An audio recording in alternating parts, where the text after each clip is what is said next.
नमस्कार, जय हिंद, वंदे मातरम साथियों। स्वागत करते हैं आपके अपने YouTube channel Jaiswal coaching centre पर। मैं आपके साथ विजय सर।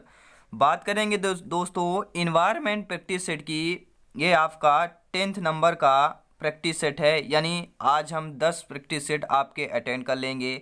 इसके पिछले अगर आपको प्रैक्टिस सेट देखना तो यहाँ पे बेल आइकन पे आपको प्लेलिस्ट मिलेगा, तो आप लोग देख सकते हैं। दोस्तों बात करेंगे शिक्षक भर्ती परीक्षा में बेहतर स्कोर पाने के लिए आज ही सब्सक्राइब करें जायसवाल कोचिंग सेंटर।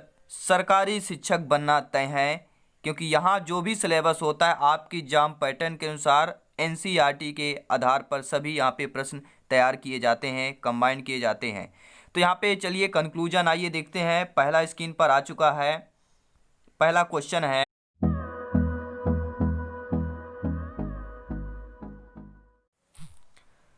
दोस्तों आइए पहला प्रश्न देखते हैं। पहला प्रश्न यह है कि भारत में वन महोत्सव कब मनाया जाता है। बहुत ही वेरी मोस्ट इम्पोर्टेंट क्वेश्चन है कि भारत में आपके वन महोत्सव कब मनाया जाता है। तो ये जुलाई के प्रथम सप्ताह में मनाया जाता है। ठीक है, कब? जुलाई के प्रथम सप्ताह में वन महोत्सव मनाया जाता है।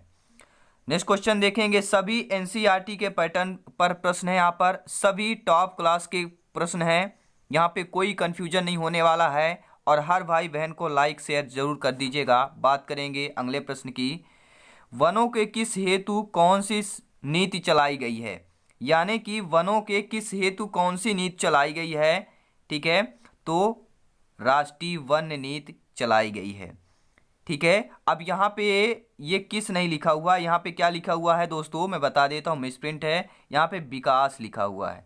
ठीक है, क्या है? वनों के विकास हेतु कौन सी नीति चलाई गई है, तो वह आपका कौन सा है? राष्ट्रीय वन नीति। ठीक है, नेक्स्ट क्वेश्चन देखते हैं। अगला प्रश्न स्क्रीन पर आ चुका है। जय हिंद, वंदे मातरम साथियों। क्वेश्चन है, प्रश्न है, राष्ट्रीय वन नीति का शुभारंभ कब हुआ।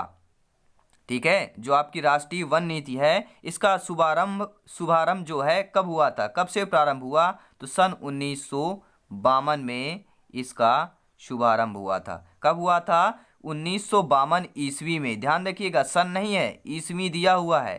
ठीक है, ईस्वी। राष्ट्रीय वन नीति का शुभारंभ कब हुआ है? 1952 ईस्वी में हुआ था। अगला प्रश्न स्क्रीन पर है, वनों के कटाव को रोकने के लिए कौन सा आंदोलन चलाया गया था। बहुत ही बार आपके एग्जाम में पूछा गया। शिक्षक भर्ती, चाहे सी टेट की बात करें, एमपी टेट, संविदा वर्ग 1, 2, 3 सभी में, यूपी टेट, रीट, सीजीटीटी, एसटीईटी, जेटीईटी, सभी शिक्षक भर्ती में लगभग 100% यह प्रश्न पूछा जाता है। ठीक है, और इसके साथ साथ हार्ड क्वेश्चन भी लेंगे जो कठिन प्रश्न होते हैं।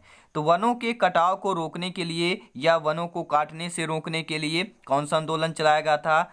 चिपको आंदोलन चलाया गया था। और इससे रिलेटेड एक प्रश्न जरूर पूछा जाता है आपकी एग्जाम में। क्या पूछा जाता है कि चिपको आंदोलन की शुरुआत किसने की, या चिपको आंदोलन किसने चलाया था, तो आपके सुंदरलाल बहुगुणा ने चलाया था। चिपको आंदोलन किसने चलाया था? सुंदरलाल बहुगुणा ने चलाया था। और अगला प्रश्न यह है, बहुत ही कठिन प्रश्न है, चिपको आंदोलन को किस पुरस्कार से सम्मानित किया गया था। बहुत ही वेरी मोस्ट इंपॉर्टेंट प्रश्न है दोस्तों। हो सकता है शायद यह प्रश्न आपको देखने को मिले। चिपको आंदोलन को किस पुरस्कार से सम्मानित किया गया था, तो राइट लिवलीहुड पुरस्कार से। किसके, कौन से पुरस्कार से दोस्तों? याद रखिएगा, नोट्स बिल्कुल बनाना स्टार्ट कर दीजिए, और पीडीएफ फाइल पाना चाहते हैं तो आज ही टेलीग्राम चैनल यहाँ पे ज्वाइन कर लीजिएगा। VKJ97 या जायसवाल कोचिंग सेंटर सर्च करेंगे तो आपको मिल जाएगा।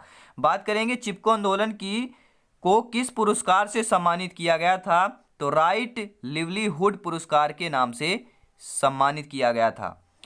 अगला प्रश्न है, फॉरेस्ट रिसर्च इंस्टीट्यूट कहाँ है। ठीक है, जो आपका फॉरेस्ट है, ठीक है, फॉरेस्ट रिसर्च इंस्टीट्यूट आपका कहाँ है, तो वह आपके देहरादून है। याद रखिएगा, भारत का, इंडिया का फॉरेस्ट रिसर्च इंस्टीट्यूट कहाँ है, तो वह आपके देहरादून में है। अगला प्रश्न स्क्रीन पर है, Indian institute of forest management की स्थापना कब और कहाँ की गई थी। याद रखिएगा, बहुत ही महत्वपूर्ण प्रश्न है, इंपॉर्टेंट प्रश्न है, और सभी गहराई वाले प्रश्न हैं, सभी एग्जाम के आधार पर प्रश्न है। प्रश्न समझ में आ जाए, क्वेश्चन समझ में आए तो वीडियो को लाइक शेयर जरूर कर दीजिएगा। प्रश्न यह है, Indian institute of forest management की स्थापना कब हुई और कहाँ हुई? ठीक है, तो पहले बात यह होती है कि यह Indian institute of forest management की स्थापना जो है 1981 ईस्वी में हुआ था। कहाँ हुआ था? भोपाल में। भोपाल मध्य प्रदेश की राजधानी है। नेक्स्ट क्वेश्चन देखेंगे। अगला प्रश्न है, राष्ट्रीय वन नीति के अनुसार देश के कितने प्रतिशत क्षेत्रफल वन आवश्यक है? ठीक है, राष्ट्रीय वन नीति के अनुसार देश के कितने प्रतिशत क्षेत्रफल पर वन आवश्यक है? यानी कि 100% तो क्षेत्रफल होता है, 100 में से कितना? तो आपके 33% क्षेत्रफल होने की आवश्यक है, लेकिन अभी फिलहाल में आपका 21% ही है। ठीक है, भारत में जो वन है केवल 21% पर है, लेकिन होना जरूरी कितना है? 33% पर होना जरूरी है। नेक्स्ट क्वेश्चन देखेंगे। अगला प्रश्न यहाँ पर है, राष्ट्रीय पर्यावरण शोध संस्थान कहाँ है? Very very most important topically question है कि जो आपका राष्ट्रीय पर्यावरण शोध संस्थान कहाँ है? तो आपके नागपुर में है। कहाँ है भैया? राष्ट्रीय पर्यावरण शोध संस्थान कहाँ है? तो आपके नागपुर में है। याद रखिएगा, नोट कर लीजिएगा। बात करेंगे नेक्स्ट क्वेश्चन की, भारतीय वन सर्वेक्षण का मुख्यालय कहाँ है? भारतीय वन सर्वेक्षण का मुख्यालय कहाँ है? तो वो भी आपके देहरादून में है। बहुत बार आपके एग्जाम में पूछा गया है। अगर आप भी शिक्षक बनना चाहते हैं, टीटी का एग्जाम फाइट करना चाहते हैं, क्वालिफाइड होना चाहते हैं, तो आज ही जायसवाल कोचिंग सेंटर को ज्वाइन कर लीजिएगा और बेल आइकन प्रेस कर लीजिएगा। भारतीय वन सर्वेक्षण का मुख्यालय कहाँ है? देहरादून में है। नेक्स्ट क्वेश्चन देखेंगे। अगला प्रश्न है, वन महोत्सव के जनक कौन है? वेरी वेरी मोस्ट इंपॉर्टेंट प्रश्न है दोस्तों, वीवीआईपी मोस्ट इंपॉर्टेंट प्रश्न है कि वन महोत्सव के जनक कौन है? तो के.एम. मुंशी हैं। बहुत बार आपकी एग्जाम में पूछा जा सकता है, यह पूछा भी गया दोस्तों, वन महोत्सव के जनक कौन है? तो के.एम. मुंशी है, और यह मोस्ट इंपॉर्टेंट क्वेश्चन है दोस्तों। नेक्स्ट क्वेश्चन देखेंगे। अगला प्रश्न है, भारत में वनों की ताज़ा रिपोर्ट कौन जारी करता है? यानी जो भारत में, अपने इंडिया में, हिंदुस्तान में जो वनों की ताज़ा रिपोर्ट है कौन जारी करता है? तो भारतीय वन सर्वेक्षण विभाग करता है। कौन करता है भैया? भारतीय वन सर्वेक्षण विभाग करता है। सभी हर भाई बहन जितने भी शिक्षक बंधु हैं जिनका सपना है भैया गवर्नमेंट टीचर बनना, शिक्षक बनना, अध्यापक बनना, सभी का वेलकम, अभिनंदन, स्वागत करते हैं जायसवाल कोचिंग सेंटर पर। पावर्ड बाई मेरी इच्छा हमारी इच्छा, राष्ट्र हित में शिक्षा। बात करेंगे अगले प्रश्न की, भारत में सबसे अधिक वन किस राज्य में है? Very very most important question है। जो हमारा भारत है, हिंदुस्तान है, सबसे अधिक वनों वाला क्षेत्र कौन सा राज्य है? तो वह है आपका मध्य प्रदेश है, जो कि भारत का दिल कहे जाने वाला है। ठीक है, भारत का दिल किसे कहा जाता है भैया? तो मध्य प्रदेश को कहा जाता है। और क्यों कहा जाता है भैया? तो बता दे, ये जो आपका नक्शा होता है ना भारत का, देखिए भारत का जो नक्शा सभी को मेरे ख्याल से बनाते आना चाहिए। ठीक है, यहाँ पे अभी मेरे ख्याल से भी अच्छे तरीके से नहीं बन रहा है। ठीक है, कोशिश करूँगा अच्छे तरीके से बने, क्योंकि पड़ोसी राज्य यहाँ से प्रश्न पूछे जाते हैं। कौन कौन से पड़ोसी राज्य हैं, कौन उत्तर में है, कौन दक्षिण में राज्य है, कौन किसका पश्चिम है, पूर्व है। ये दो प्रश्न आपके केवल देश के राजधानियों से पूछे जा सकते हैं, पड़ोसी राज्य से पूछे जा सकते हैं, और इनसे रिलेटेड जो भी आपके खाद्य पदार्थ हैं, इनसे काफ़ी सारे एग्जाम में प्रश्न आते हैं। तो नक्शा बनना बहुत ज़रूरी है दोस्तों। बात करेंगे नेक्स्ट क्वेश्चन की। अगला प्रश्न यह है, भारत में फिलहाल कितने प्रतिशत भाग पर वन है? अब ये भी आ गया, मोस्ट इंपॉर्टेंट प्रश्न है। ठीक है, अभी हमने आपसे पूछा था 21% पर वन है। मैंने पिछले बताया था ना कि वहाँ पर आपका 33% होना चाहिए, जो मांग है मैंने बताया था, वहाँ पर आपका 21% वन है। देखिए ऑप्शन में अगर आपके, देखिए ऑप्शन के आधार पर यहाँ पे होता है। अगर फिलहाल आपका 23.81 यानी कुछ बढ़ोतरी हुई है। बात करेंगे पिछले वर्ष की, तो पिछले 2 वर्षों में यहाँ पे बढ़ोतरी हुई है। पहले 21% था घटकर, लेकिन कुछ वर्षों में यहाँ पे भारत सरकार ने ध्यान दिया है और यहाँ पे पर्यावरण के प्रति, तो यहाँ पर 23.81% 2020 में हो चुका है। ठीक है, ये करंट की बात कर रहे हैं। भारत में फिलहाल यानी कि करंट कितने प्रतिशत भाग पर वन है, तो 23.81 भाग पर वन है। और यहाँ पर अगर आपके ऑप्शन पे आ जाए कि फिलहाल कितने प्रतिशत पर वन है या करंट पर कितने प्रतिशत पर वन है, तो 24% भी आ सकता है। तो आपको 24 में क्लिक करेंगे या आपका 23.81 आ सकता है। तो दोनों ऑप्शन आप क्लिक करेंगे, दोनों ऑप्शन सही हैं आपके। नेक्स्ट क्वेश्चन की बात करेंगे, भारतीय वन सर्वेक्षण विभाग की स्थापना कब की गई थी। Very very most important question है कि भारतीय वन सर्वेक्षण विभाग की स्थापना कब की, 1981 ईस्वी में। कब की भैया, 1981 ईस्वी में की गई थी। अगला प्रश्न है, भारत में किस प्रकार के वन सर्वाधिक पाए जाते हैं। ये भी वेरी वेरी मोस्ट इंपॉर्टेंट प्रश्न है दोस्तों, वीवीआईपी प्रश्न है, ध्यान रखिएगा। कैसे प्रश्न है ये, वीवीआईपी प्रश्न है। और वीवीआईपी प्रश्न कैसे होते हैं, मोस्ट टफली होते हैं। भारत में कितने प्रकार के वन सर्वाधिक पाए जाते हैं, उष्णार्ध पतझड़ वन पाए जाते हैं। कौन से भैया, उष्ण पतझड़ भी कह सकते हैं या उष्णार्ध पतझड़ वन पाए जाते हैं, ये ध्यान रखना है। ठीक है, उष्ण यानी कि सभी लोग जानते हैं जब आपका वर्षा ऋतु के पहले जो भी ऋतु होती है वहाँ पे पतझड़ यानी कि वो पत्ते झाड़ देते हैं, ऐसे वृक्ष जो है ज़्यादातर पर हैं। ठीक है, तो ऐसे इनका नाम दे दिया गया है उष्णार्ध पतझड़ वन। अगला प्रश्न देखेंगे, नेक्स्ट क्वेश्चन है, भारत में चंदन की लकड़ी के वन सबसे अधिक कहाँ पाए जाते हैं। बहुत ही महत्वपूर्ण प्रश्न है कि भारत में चंदन की लकड़ी के वन सबसे अधिक कहाँ पाए जाते हैं, तो आपके कर्नाटक राज्य में पाए जाते हैं। बात आ गई अगर चंदन की बात है भैया, ठीक है, चंदन की लकड़ी की अगर बात आती है तो आपका कर्नाटक राज्य सर्वप्रथम आता है। सबसे अधिक लकड़ी आपकी चंदन की कर्नाटक राज्य में पाए जाते हैं। नेक्स्ट क्वेश्चन है, साइलेंट वैली क्यों प्रसिद्ध है भैया। बहुत ही अच्छा प्रश्न है, साइलेंट वैली प्रसिद्ध है, क्यों प्रसिद्ध है। देखिए ये आपके केरल राज्य में प्रसिद्ध है। अब इससे मैं एक वीडियो लाऊंगा, ये बहुत बड़ा लंबा, अगर साइलेंट वैली से अगर यहाँ पे बात करें तो बहुत लंबा यह चैप्टर हो जाएगा। ठीक है, तो नेक्स्ट वीडियो में अगली क्लास में जब भी साइलेंट वैली का जिक्र होगा तो वहाँ पर हम डिटेल से जानेंगे। अगला प्रश्न देखते हैं, कौन सा राज्य शहतूत रेशम उत्पादित करता है। कौन भैया, शहतूत और रेशम उत्पादित करने वाला राज्य कौन सा है, तो वो भी आपका कर्नाटक राज्य है, याद रखिएगा। ठीक है, कर्नाटक राज्य में शहतूत और रेशम सबसे ज़्यादा उत्पादित होता है या उत्पादित किया जाता है, शहतूत और रेशम कर्नाटक। अगला प्रश्न है, फूलों की घाटी कहाँ स्थित है। वेरी वेरी मोस्ट इंपॉर्टेंट प्रश्न है, फूलों की घाटी कहाँ स्थित है, तो उत्तराखंड में स्थित है, याद रखिएगा। फूलों की घाटी कहाँ है, उत्तराखंड में है। अगला प्रश्न है, भारत में सबसे महत्वपूर्ण व्यावसायिक वन कौन से हैं। बहुत ही महत्वपूर्ण प्रश्न है, भारत में सबसे महत्वपूर्ण व्यावसायिक वन कौन से हैं, तो उष्ण कटिबंधीय अर्ध सदाबहार वन। भारत में सबसे महत्वपूर्ण व्यावसायिक यानी कि व्यवसाय से संबंधित, बिजनेस से संबंधित महत्वपूर्ण वन कौन है, तो उष्ण कटिबंधीय अर्ध सदाबहार वन है, याद रखिएगा, व्यवसाय से संबंधित वन। अगला प्रश्न है, उष्ण कटिबंधीय सदाबहार वन कहाँ पाए जाते हैं। ये भी इंपॉर्टेंट बात हो गया, व्यवसाय से रिलेटेड है, लेकिन ये पाए कहाँ जाते हैं, तो प्रायद्वीपीय पठार पर पाए जाते हैं। अगला प्रश्न देखेंगे, सभी प्रश्न अगर समझ में आ गए हों, बहुत ही महत्वपूर्ण प्रश्न हो आपके लिए हो और आपकी एग्जाम पैटर्न के अनुसार हो और महत्वपूर्ण इंपॉर्टेंट प्रश्न हो, तो वीडियो को लाइक और सभी फ्रेंड में शेयर कर दीजिएगा। दुख बात का होता है कि आप लोग शेयर कर देते हैं बट लाइक नहीं करते हैं, तो लाइक भी साथ साथ करते जाइएगा।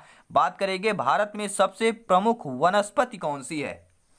भारत में सबसे प्रमुख वनस्पति, प्रमुख की बात की गई है, ध्यान रखना है, प्रमुख वनस्पति पतझड़ वन ही है। ठीक है, सबसे ज्यादा वन कौन से पाए जाते हैं, उष्णार्ध पतझड़ वन सबसे ज्यादा पाए जाते हैं। और सबसे प्रमुख वनस्पति कौन है, तो पतझड़ वन है। अगला प्रश्न बात करेंगे, भारत में उष्ण कटिबंधीय और शीतोष्ण कटिबंधीय वनों का प्रतिशत कितना है। भारत में उष्ण कटिबंधीय और शीतोष्ण कटिबंधीय वनों का प्रतिशत कितना है, तो देखिए उष्ण कटिबंधीय वन का 93% है और शीतोष्ण कटिबंधीय वन का 7% है। तो उष्ण कटिबंधीय वन सबसे अधिक है, 93% है, और आपका शीतोष्ण कटिबंधीय वन है 7% के आता है, 7% का इलाका, 7% का क्षेत्र आता है।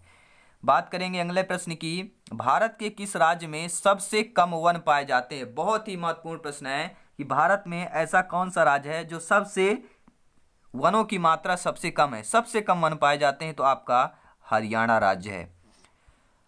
नेक्स्ट क्वेश्चन की बात करेंगे कि भारत वन रिपोर्ट 2011 के अनुसार भारत में विश्व के वनों का कितने प्रतिशत है। बहुत ही अच्छा प्रश्न है। यानी भारत में जब वनों की रिपोर्ट के अनुसार 2011 में जो है भारत में विश्व के वनों का कितना प्रतिशत है, यानी पूरे वर्ल्ड की, ये जो आपका पृथ्वी है, पूरे वर्ल्ड में जितना आपका वन है, पूरे वर्ल्ड की बात की गई है, इसमें से आपका 3% आपके भारत के क्षेत्र में आता है। कितने प्रतिशत आता है? 3% क्षेत्र की हिस्सेदारी भारत के क्षेत्र में वन आते हैं।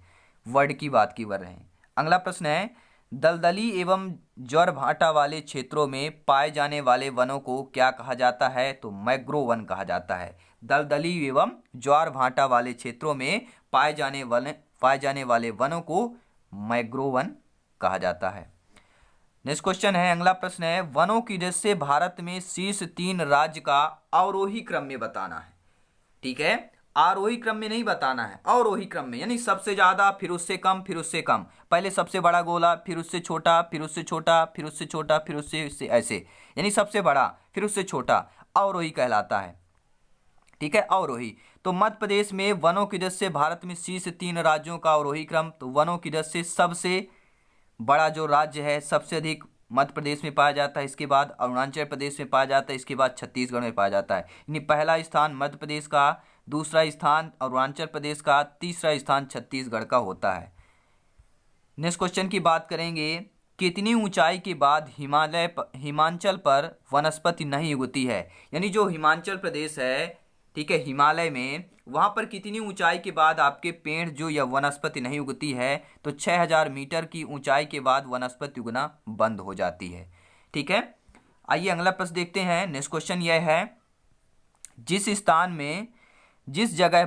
स्थान में 100 सेंटीमीटर से 200 सेंटीमीटर औसत वर्षा होती है, वहाँ किस प्रकार के वन पाए जाते हैं।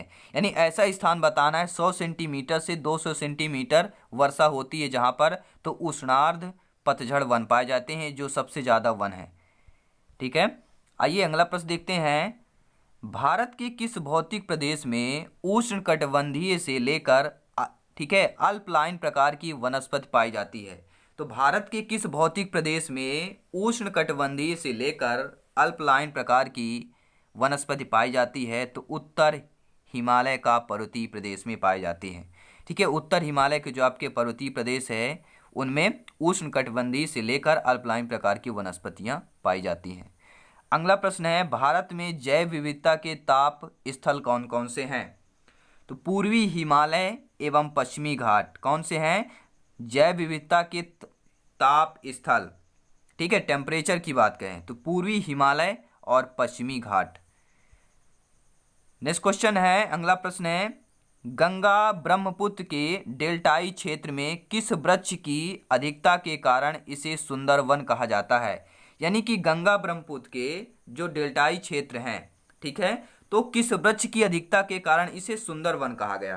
तो दोस्तों जो गंगा ब्रह्मपुत्र का डेल्टाई जो क्षेत्र है, उसमें सुंदर वृक्ष जो है पाए जाते रहे ज़्यादातर, तो उसे वह सुंदरवन के नाम से जाना लगा। ठीक है, आइए अगला प्रश्न देखते हैं। प्रश्न यह है, केंद्र सरकार ने नई वन नीति की घोषणा कब की? बहुत अच्छा प्यारा सा प्रश्न है कि हमारे जो केंद्र सरकार है वह नई वन नीति की घोषणा कब की थी? तो सन 1988 ईस्वी में की थी।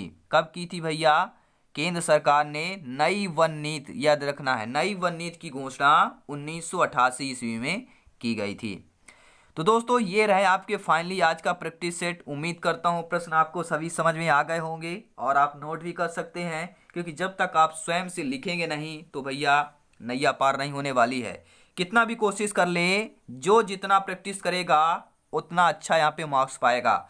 तो बात करेंगे आज ही जायसवाल कोचिंग सेंटर को अभी तक भी सब्सक्राइब नहीं किया है तो भैया सब्सक्राइब कर लीजिएगा।